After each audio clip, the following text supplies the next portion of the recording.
Oi, gente! Adivinha do que a gente vai falar essa semana? Nós vamos tratar de direito do trabalho. E no momento histórico para falar de direito do trabalho.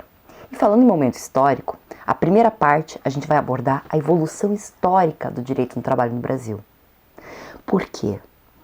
É fundamental que a gente compreenda o que aconteceu, como é que foi essa evolução, para a gente já compreender por que é importante e por que é tão relevante essa discussão que tem acontecido.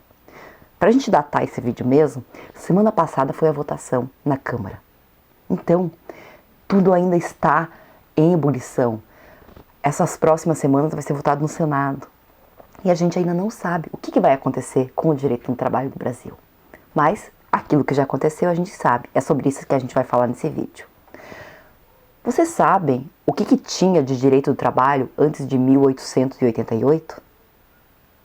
Bom, na verdade não tinha nada, porque foi em 1888 que foi publicada a Lei Áurea, que é a lei que permite que todo o escravo se torne livre. Por que essa lei é tão importante para o direito do trabalho? Porque até então todos trabalhavam de maneira na condição de escravo.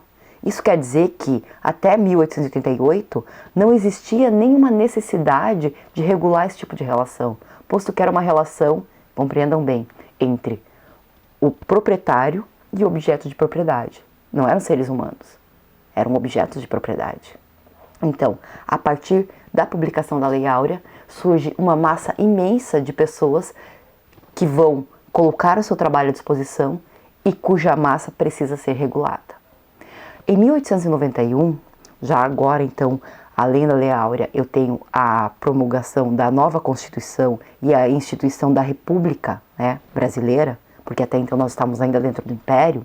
Nós temos duas coisas importantíssimas que são permitidas: a liberdade de associação e o trabalho livre assalariado. Por que isso é importante? Porque a partir desse momento, além das pessoas estarem livres, elas podem se organizar legalmente e podem atuar, podem defender os direitos, buscar uma defesa de direito. Bem, nesse período também é o momento em que uma série de imigrantes italianos, alemães, de várias nacionalidades vêm para o Brasil. E eles trazem para o Brasil uma coisa muito importante, que é todo o histórico de lutas deles. Especialmente, vamos falar dos imigrantes italianos, que trazem a ideia do sindicalismo. E o sindicalismo, ele começa a se espraiar aqui no Brasil. O que quer dizer sindicalismo? É a ideia das pessoas se unirem em uma associação para poderem lutar coletivamente pelos direitos delas. Em 1916, algo importante também acontece. É publicado o Código Civil de 16 e no Código Civil de 16, essas relações de prestação de serviços eram tratadas como locação. Isso mesmo. O contrato de prestação de serviço era um contrato de locação de mão de obra. E era assim que todas as relações de trabalho eram reguladas, por meio de contrato de locação de mão de obra. Claro, imaginem como seria toda a regulamentação do direito do trabalho sem a CLT. Era uma pessoa indo até um local trabalhar e ela estabelecendo todas as regras com aquela pessoa que iria contratar. Isso quer dizer horário, eventualmente férias, que na época não existia nenhuma regulamentação para isso, se havia ou não período para descansar, para poder almoçar, tudo isso era tratado entre as duas pessoas. Não havia uma legislação que regulamentasse isso. Bem, como eu disse para vocês, vieram os imigrantes e com eles toda essa lógica de questionar esse status quo. E isso culmina em 1930 com os decretos que o Getúlio Vargas publica e que garantem alguns direitos trabalhistas.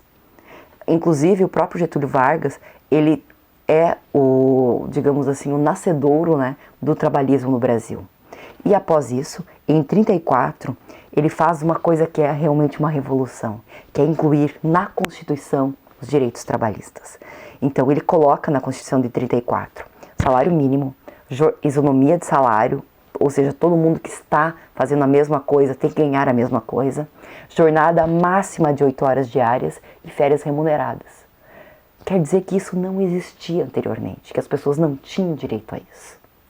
E, na sequência, infelizmente, depois de toda essa evolução, vem a involução, que é, com a Constituição de 1937, a proibição do direito de greve e a criação de um sindicato único. Então, se por um lado, com a Revolução de 30 foi trazido à tona e foi garantido uma série de direitos trabalhistas, em 37, a parte coletiva desses direitos, que é a possibilidade de reivindicar, foi abafada.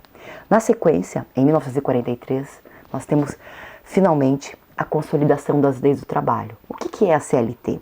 A CLT, ou Decreto-Lei 5452, ela consolida todas as leis que já existiam referentes às relações de trabalho e cria um corpo único jurídico para que as pessoas possam acessar e compreender quais eram seus direitos e deveres. Então esse é um grande marco, que é a consolidação de todos esses direitos esparsos. Após, cai a ditadura varguista, e em 1946, novamente, uma Constituição é promulgada. E essa Constituição, após a ditadura militar, traz novamente o direito de greve, cria o direito à estabilidade e permite novamente a associação em mais de um sindicato, saindo da ideia de sindicato único. Após esse período de estabilidade, em 67 novamente estamos sob a presença de um regime militar e, dentro do ato institucional número 5, no âmbito da ditadura militar, novamente há uma série de limitações de direito, inclusive os relacionados à associação e à greve. Por fim, em 1988, nós temos a nossa Constituição atual, que também é considerada a Constituição Cidadã. Ela retoma uma série desses direitos coletivos que haviam sido isolados e vai fazer uma coisa que eu vou deixar para vocês verem no próximo vídeo, que é instituir basicamente todos os direitos primordiais do trabalhador na Constituição, garantindo eles como direitos sociais, que, de maneira geral, dificilmente poderão ser alterados. E é isso que a gente vai ver na próxima aula.